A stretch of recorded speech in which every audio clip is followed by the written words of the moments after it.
Sir, அமெரிக்காவில் 5 லட்சம் ரூபாய் மாத சம்பளம், அம்மா அப்பா அங்கே அனாதையாக இருக்குது, நீங்கள் தனியாக இருக்க வேண்டான்னு கொண்டு போய் ஒரு வசதி வாய்ந்த முதியோர் இல்லத்தில் போய் சேர்த்தான்.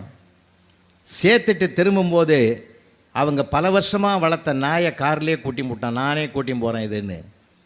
ஏர்போர்ட்டுக்கு போகிற வழியில் இறக்கி விட்டான். ஏர்போர்ட்டுக்கு உள்ளே போனான். செக்கின்லாம் முடிஞ்சு எல்லாம் முடிஞ்சு கடைசியில் ஃப்ளைட்டுக்காக காத்து உட்காந்துங்கிறான். அப்போ அந்த முதியோர் இல்லத்தை நடத்துகிற மேனேஜர் அங்கேருந்து ஃபோன் பண்ணார். தம்பி, அவங்க வளர்த்த நாய் வந்துட்டுதுப்பா.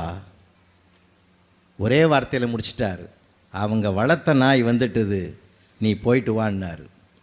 அப்படின்னா என்ன அர்த்தம்?